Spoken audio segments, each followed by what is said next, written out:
All right, friends, it's time for Woo News. Lisa Capretto has been pulling the stories from the spiritual and wellness universe so you don't have to go searching through the noise. She's got her radar tuned to the magic that actually matters and that we all need to know about. Let's get going. Hi, Lisa. Hi, Karen. Hi, Hi. Robyn. We are very excited because there's a few that we've been starting to talk about and keep waiting so we can have this conversation. Together, yes, we need to Yeah. discuss as a family. The first thing that I want to ask is how's everybody's spleen doing today? Feeling good? Feeling strong? Why do you ask, Lisa? Because I watch this really dumb show called Love is Blind, and I happen to love it. There's a new season out from the UK, and there's a guy on there who is a human design coach. And that's been our zeitgeist in our world a little bit. But this guy talks about something that I have not heard discussed before. So I figured we could talk about it. He always says that he is following his splenic intuition, his spleen. I heard a lot of things, and that is not one of them. That's what I'm saying. We know a lot of people who talk about following their intuition, and we know a lot of intuitives. I have never heard the spleen surface, and I have a lot of questions. But before that, I just want to play for Karen so she can see what we're talking about. Where I follow my spleen. Oh, We call it a splenic awareness. I have to follow my spleen. I'm going to trust my spleen and trust my spleen. Okay. Can I just say, for those who don't know what the function of the spleen is, I'm literally Googling it as we speak. So I'm glad you're raising this. right? Let's just level set here. The spleen is a fist-sized organ that plays a vital role in your immune system and blood filtration. It filters blood, removing old or damaged blood cells and pathogens like bacteria and viruses. The spleen also stores white blood cells and platelets and helps recycle iron from old red blood cells. I always associate it with mononucleosis because I've had mono, and the first thing they do is they check your spleen. So I just want to say that because I've never heard it in this context of instinct or intuition. And obviously, we've all heard listening to your gut, right? That's one thing. So I just Googled that, and your gut breaks down food, absorbs nutrients, and eliminates waste. So they both feel weird to be listening to and tuning in for your intuition. So I had many questions about this when I first heard it. And one of them was, how is splenic instinct different from your gut feeling? How does he even know it's his spleen talking to him? Does he feel it in that particular spot? Or like, why is it the spleen? Why not the heart or the gut, for example, right? And what if you don't have your spleen anymore? Some people get their spleens taken out. Do they not have this magic intuition or whatever this is? So many questions about it. And I felt like I need to talk about this with Robyn and Karen because we can't talk about this with anybody else. And I'm thinking what we also need to do is bring in a human design expert to see if this ever comes up. Karen and I both have had several human design readings. Spleen has never come up for either of us. no, but you know what's interesting about this conversation is that we were talking even earlier about how all parts of your body can actually be associated with emotions. Will you look that up? Will you look spleen up? Yes, there's Louise Hay, who actually wrote a book called You Can Heal Your Life. And she actually has a list of every single body part that you have, and they can be associated with a certain emotional issue. It could be finance, it could be fear, it could be withholding any kind of an emotional trauma, and that you buried it within that part of your body. So, just long story short, we should look it up. Let's see what you get, Lisa. Got a live journal thing here, so I'm like, I don't know if that's going to be a good source. This is saying in Chinese medicine, the spleen is associated with the emotion of worry, pensiveness, obsessive thoughts, and lack of ease in life. Yeah, obsession related to obsessions and being obsessed about things. Very interesting. So when I first heard him talking about this, based on what we do and the conversations we have, that this wouldn't throw up like a red flag for me. But as soon as I heard him talking about this and referencing it so much, I was just like, something's weird. I don't like this. I don't know what's going on. And I was trying to think about it, like, why? What is it about this? Because like we talked about, we know a lot of people who follow their intuition. We fully believe in that. We like it. Why is something like this feel different? And I think for me, it's because he's talked about it so very much.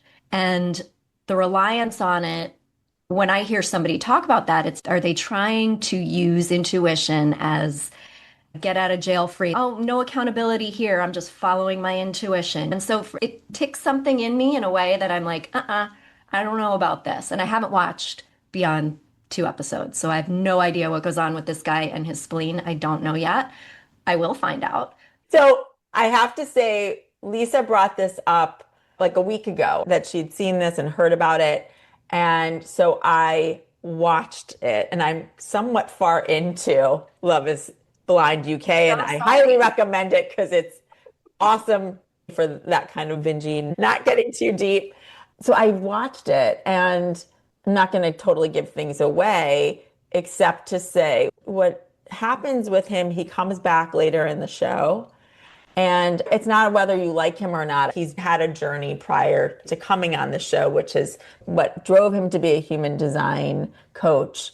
I definitely think he's too reliant on this phrase. And it makes it like a joke, which is unfortunate because I do think there's probably something really to learn from it for people, just like we're talking about it.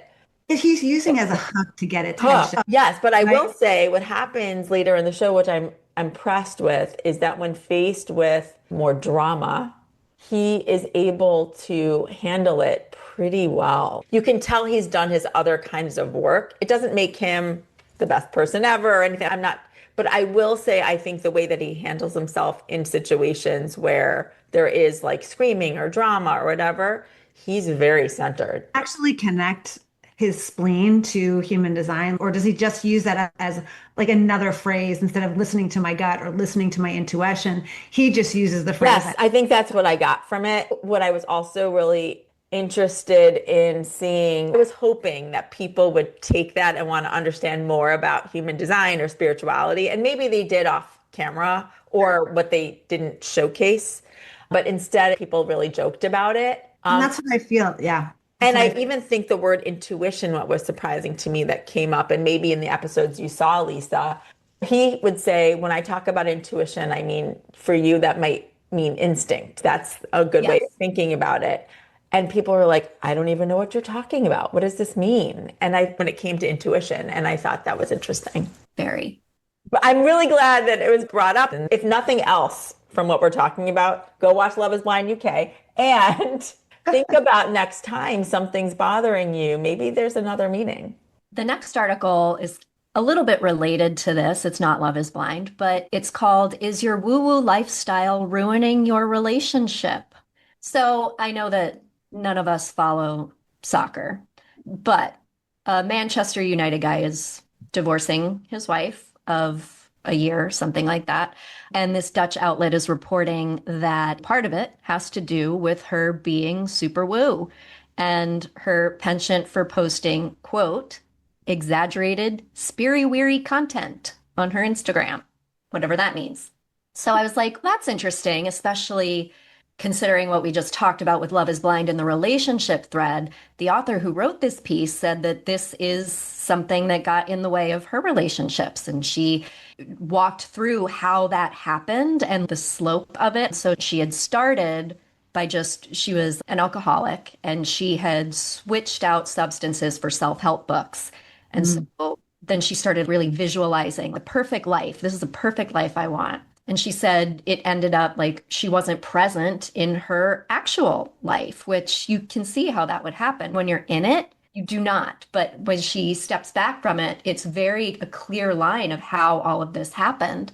And she said she ended up kind of living in a bubble and wasn't connected with people that were in her life. And instead of appreciating what she had, she was just thinking about this perfect life that she was trying to visualize. That's what I want to get to. From there, it turned into toxic positivity, where she was like only wanting happy emotions, only happy things. That turned into spiritual bypassing, where she was using spirituality to avoid a lot of the pain and trauma that she was feeling and experiencing. And I just thought it was an interesting article, the way it laid that out, how the line gets thin. And wellness practices, they even say in the piece, it's can really only support relationships when they deepen self-awareness. And that is how I know we all like to use spirituality as a tool for understanding ourselves a lot more. But there was just this really good piece that I thought was worth discussing. Maybe this is part of what bothered me about the Love is Blind guy, is that it was just too much or too present, but we're here right now in the 3D. So can we also focus on that? Oh, Lisa, you said so many really important things. You really did. And I think that's what was also bothering me about the Love is Blind thing. Anytime you try to inflict mindfulness and spirituality on people or use it as a crutch or even a platform, I think that's when you're in danger of not only isolating yourself from other people, but really not living in the 3D real world, which is why we're all here in the first place. So we love all of these practices and tools to experience and explore. But at the end of the day, you can't force it on other people. And it can isolate you if you're using it as a way of just being the only soul guidance in your entire life. I can see how that happens. And I can see how, even in my own family, I remember growing up with a very woo mom.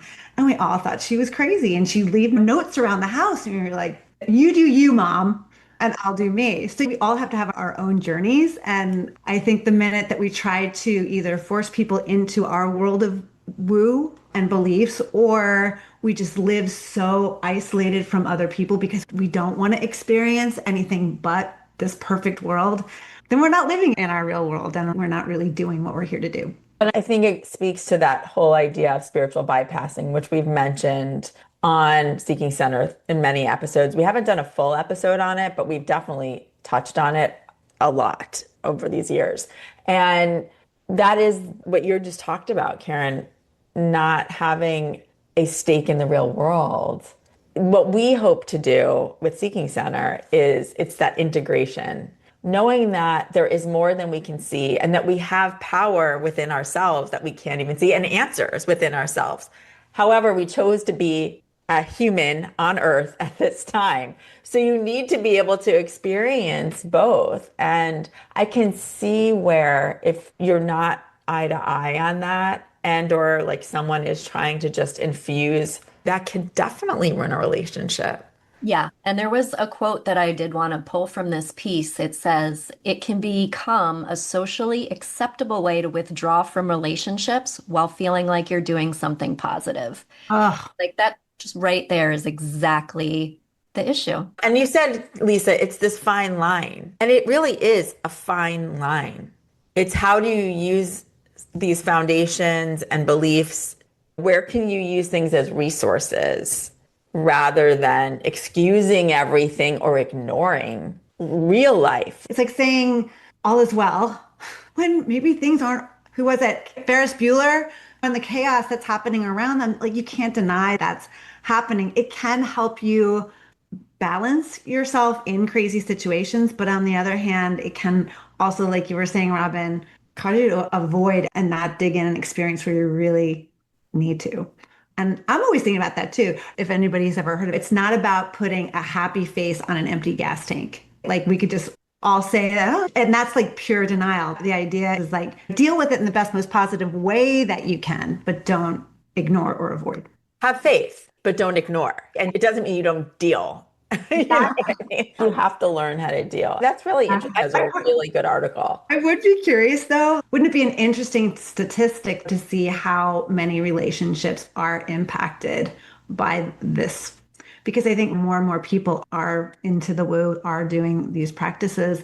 And even if it's not bypassing, it does put you in a different state of belief and the way you live your life. And I could see how if your partner or family member is not there, how it could really impact. And I think there are, like, even in spirituality and in religion, there becomes extremes in both, right? And it can feel almost cultish in that sense. And you do have to be wary of those things. So whether it's spirituality or religion, there has to be part of you that doesn't get totally sucked into the extremism of it. Yeah. Nobody wants to accidentally join a cult. It's true. It is the extremism of all of it. None of that is healthy.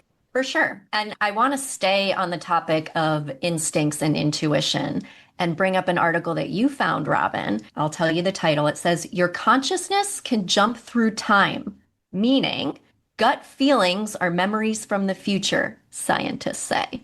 So what makes this even more interesting to me personally is that my friend Benji Jacobson sent it to me, who was a former neurosurgeon who's now a neuropsychiatrist. So it came from him and he said, I have a feeling you'll be interested in this. We love Benji, right? And so yes, the article I thought makes so many of the conversations that we have even feel more validated and something to continue to look into. What does that mean, right? So if scientists are able to now see that there is this time jumping, in quotes, to me, it lends itself so much to like quantum theory and quantum science. And they talk about that in the piece. And this is something that they've been studying for quite a long time. In the 90s, they talk about this experiment that they had in the article where they had subjects, people just wired to EEG machines, and they were told to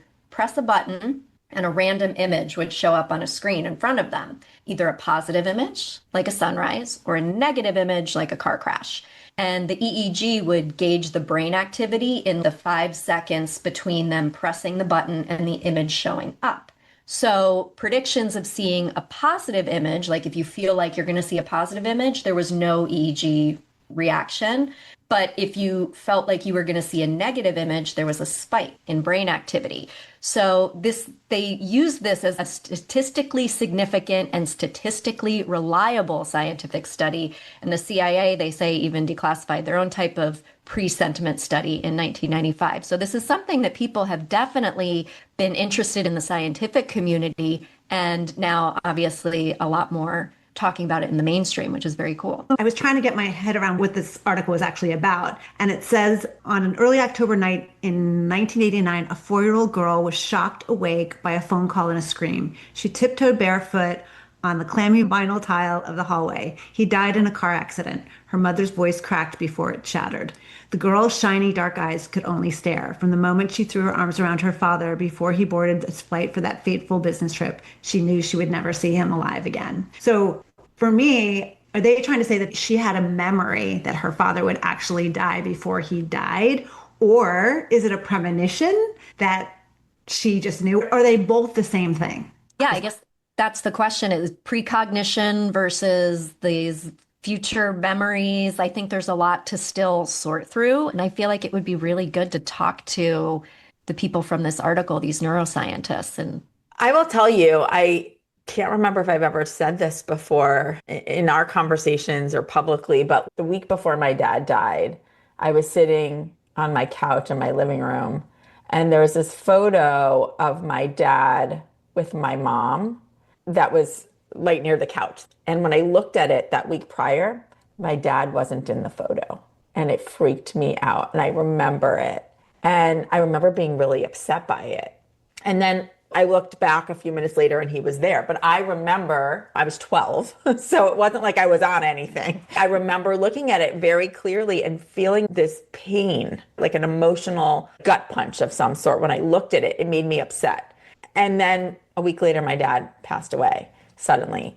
And I often think about it. I often think about sitting on the couch. I know where I was. I remember it. I never said anything to anyone because I thought I was weird. I have a weird story like that too, a little bit. I was in LA and I had just found out that I was pregnant after Ava. And I was like, and we had been trying, and I was like, this is going to happen. And I didn't know if my heart really wanted it to, but whatever.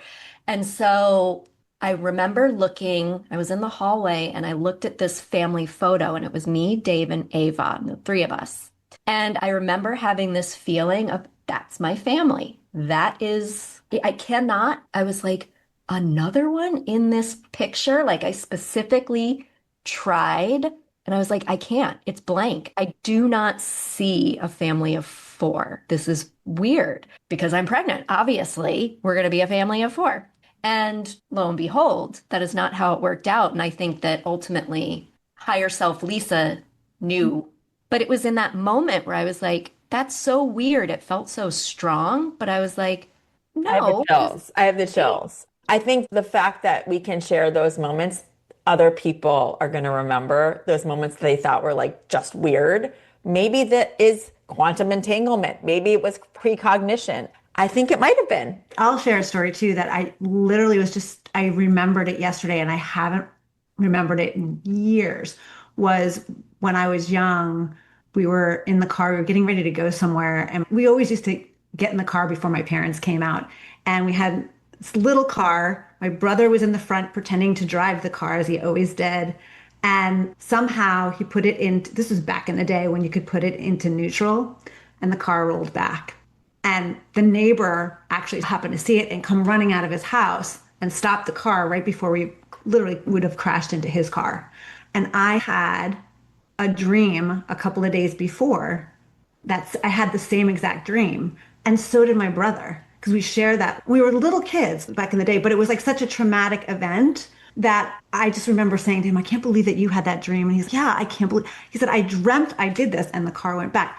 So again, like it's one of those things where people could say, is it premonition? Is it deja vu? Is it, all of these things? But I love the idea now that science is starting to be able to catch up and help us understand what is going on in the brain and how it's all interconnected. I love it.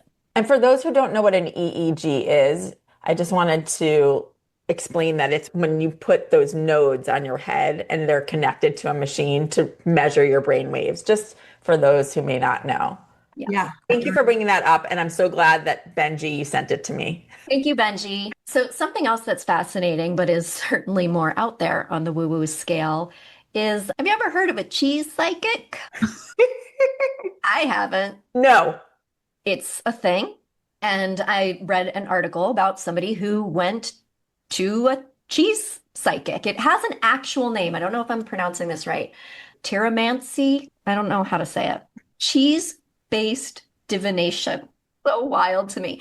But what I love is this is a woman based in Chicago, where we are. Yeah. And she does this private sessions, group workshops. She reads cheese by studying the mold patterns and the crack shapes and the vein direction and even how crumbles fall off of it onto the plate. Really different.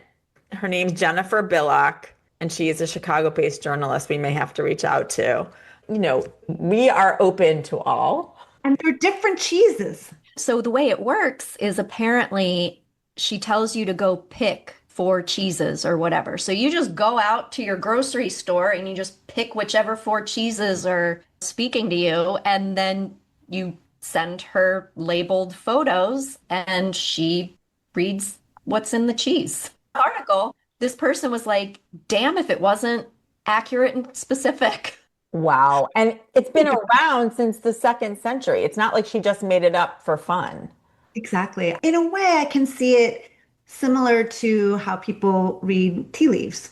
Somehow they're using visualization to interpret what's going on in someone's life. So I guess if you really think about it, it's not that different than tea leaves or coffee grounds or other things. It's just we're so used to tarot and astrology, the symbology, the concreteness of those things versus utilizing something so random. I don't know, Lisa, what do you think about this? I think it's funny that we're like, the cheese is what's making this weird. Like, okay, it's all weird. But what I think about this is that I would not take it too seriously. There's a lot of spiritual practices and certain things, and we've discussed a lot of them on Woo News that I maybe would not take too seriously. But I like talking about it and hearing about it, and I would be interested to know what my Gouda says about my, I don't know, career. Like, I'd hear that. Yeah. I'd hear it out for sure. But there's a sentence in this article, and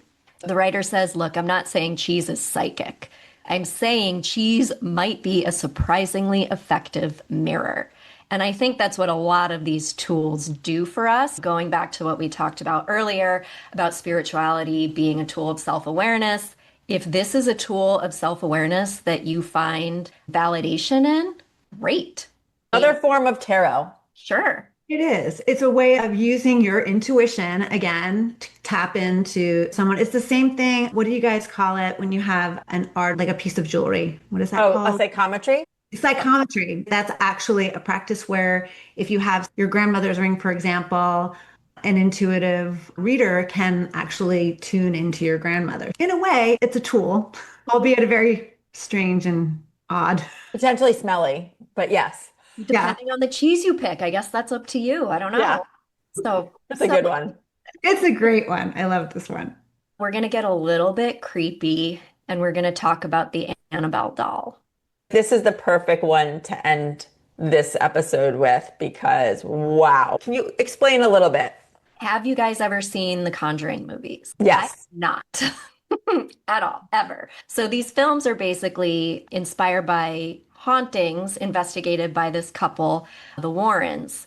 And the Warrens came through their investigations, came to own a lot of haunted objects, including this famous Annabelle doll, who was from the 70s. And the Annabelle doll is said to have moved and written notes and done all this batshit stuff. The Warrens, one of them, I think his name was Ed Warren, was a demonologist, and he believed that this doll was possessed and evil. And there is an evil something trapped in this doll, and it has to be like put away behind glass. Nobody touch it. Don't taunt it. Like just stay there. Annabelle, being a part of the Warrens collection, was actually taken on tour over this summer.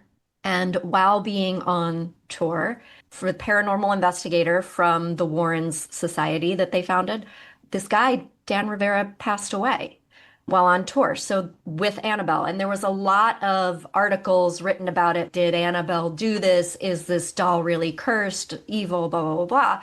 And I didn't want to talk about this and debate his passing or anything like that. There's no autopsy results yet, and we're not here to speculate. But what I found interesting about this and worthy of a discussion for us was, are there evil souls? Do you believe in evil souls? If there are they demons? Are they just unhealed? I just had a Yeah. lot of questions that Yeah. came up from this. Like, obviously, my personal belief is that this is coincidence, but it brings up the discussion in kind of this wooey way. Like, what is there I know. evil soul? I know. And there's talks of poltergeists, there's talks of homes being haunted. Even in the Catholic Church, right? There was a lot about demonization and things like that. I would love to hear what you guys think on this. I really was thinking about it myself. I think part of me does believe that there is the capability of really negative energy becoming trapped in things. Like, I do believe that's what you feel in a haunted house, that there has been something that's happened there. There's a murder in a place that people can actually feel that because it's an energetic frequency that is almost trapped within a location. Do you think you're picking up on an imprint of what happened or the actual being still there? I think it's an imprint of what's happened. I remember meeting this guy who owned or worked in an antique shop down here in Texas, and he could see that. So we lived in a very old town in Dallas, and he could literally walk around that town square and see where they had done hangings in the town square hundreds of years ago because he saw it as that trapped energy. He said that a friend of his they thought the house was haunted because the front door kept slamming, like literally slamming, and they couldn't figure out why. And he said that he could see the trapped energy of somebody coming through the house and slamming the door, that it was like stuck energy that was there in the home. So I believe in that. And I think that certain people are very sensitive to that energy, so that I might go into a home and not feel that at all, whereas you, being more sensitive to that energy, could feel that. And so this paranormal investigator may have been very tuned into that negative, darker energy frequency because he was exploring that, and that was his thing, that was his hobby. So I could see that, having the belief that this object held that negative energy. I'm sure there was something that caused his demise. I'm sure that there was something physical there, but there could be a connection energetically to that belief of the negativity that object held and then what happened to him. I don't know. What do you guys think? I think that if we can believe that there's positive energy, then I believe there's negative, because there is that balance in life, in the world. I believe there is always both. We can choose to not focus on the negative or the, in quotes, evil, but I believe that it exists. And so I think to what you're saying, Karen, and what you were saying, Lisa, about potentially spirit or energy being unhealed. Absolutely. I think that we've had many conversations where we've heard about energy or spirit being stuck because it's not healed. And so then it can come across as haunting and so forth and not be ready to cross over to a different realm, let's say. And you can even being alive when you walk into, like you were saying, Karen, certain rooms or even around people, you can feel their energy. And sometimes that energy can really stay. That's why we do things like smudging and so forth to Yeah. clear the air. I'm down with, yeah, negative energies. I totally get all that. For me, it's more of the intention behind it, maybe, because let's say there's negative energy. Why is it there? Is it just deeply evil and that's why it's there? Like that, I don't believe in, frankly. To me, it is more of an unhealed kind of aspect, or Karen, like you were saying, maybe some sort of energetic imprint or whatever. But is there an evil soul demon trapped in this fucking doll? I don't think so. Or could it be such a concentrated amount of negative energy and therefore, however it spins out? I don't know that it has a soul, I guess is where I'm saying. I don't It's like, not an entity, a demonic entity. I hope not, but I would say it could be such a concentrated amount of unhealed and negative energy that anything that comes in its way, I don't know, does it have intelligence and all of that? These are really good questions. I do believe that there are places you can walk in that feel haunted. And so this doll, let's say, could be haunted in the sense that it could get trapped.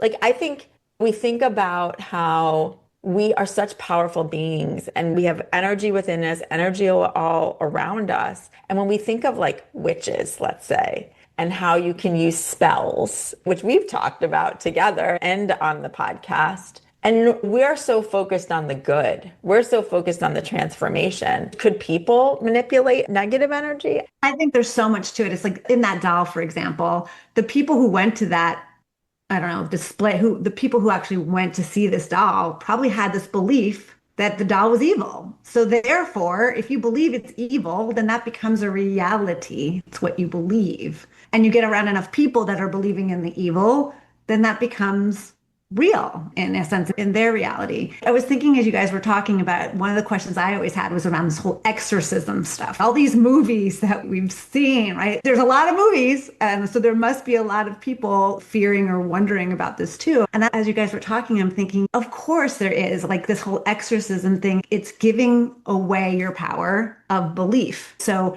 you call in the priest to exorcise the horrible evil spirit, then that's going to become what you believe. It's going to become your reality versus I think there's what we were saying before. It's like what you choose to believe. So, and not that, again, we go back to what we were saying before where we bypass the bad stuff, but it's not giving the power away to the fact that there's this entity that can control you, that can control your energy, that could take over your body. I just don't believe that's true. But I wouldn't sleep in the same room with that doll. I mean, that doll looks creepy, like haunted or not, that doll is Free and how about that? I have no doubt that there's evil, like evil Yes. in it, but whether it has power to kill you, Agree. No, I agree. know. I totally agree. And I will say that I have been witness to practitioners that I very much believe in who have been trained shamanically and have really helped move spirit and entities into other realms because they have been trapped. I've seen it. I felt the energy and I know how serious they take what they're doing and wanting to protect people they love. And they've literally have their own rituals in order to do that. And so I trust them. So I believe that there is truth to this concentrated amount of energy or spirit that may be unhealed and needs to move on and needs help. All of it is a cry for help and attention, even if we deem it evil. just gonna say. yeah, I think about Elizabeth Furist, for example, who has done so much energy work on us, and she talks about trapped energy in the body. So goes to show you there's so much we don't know, and there's 6 degrees of separation in all of this for that reason. But disease, all those things can be called trapped energy. So I think there's something to what we're talking about is it's trapped energy that's negative. I think that's what I would call it, but that it doesn't have the power to just jump out of a doll No. and kill us. That maybe I'm wrong. No, Karen, you're not I wrong. just That doesn't happen. Bringing it back to the 3D for a minute, celebrity psychic Matt Frazier had made a video about this because apparently a comedian, Matt Rife, bought the Warrens' home and museum, and he was saying he's going to open it back up to the public. You can stay the night there in this haunted shit, whatever. And this celebrity psychic was like, don't do that. I'm worried about that. And to bring it back to the 3D, he had an analogy. It's like giving the negativity, it feeds off the negativity. It's like a bully, for example. Yes. What he said. You keep engaging and keep doing this stuff with the bully, and it just makes them more empowered. And I'm not trying to personify whatever energy may or may not be here, but like to me, that kind of clicked in that way. Yeah, you're just, if you think about it just in practical terms, anything that you're giving your energy to, you are feeding. So if, Karen, like you were saying, if you do truly believe like this doll is possessed and downright evil, then how could that not affect you as a person? I don't know. It's just crazy. last thing I'll say, just because you just said that, it makes me wonder too if that you're in that haunted house, right? You believe that it's haunted. You're scared True. haunted. So therefore it's going to just exasperate that feeling. Maybe you'll even see things because if you are intuitive at all, you'll be able to see that energy and then that will affirm that it's haunted. So I could see how that could really exasperate and grow that, even though it maybe is just the imprint, right? You're seeing it, but it's just because how you're energetically interacting with it that it has that impact. So cool, so interesting in so many ways. I love. We had some wild ones today. Yeah. We really did. Wow. Thank you for finding them, Lisa.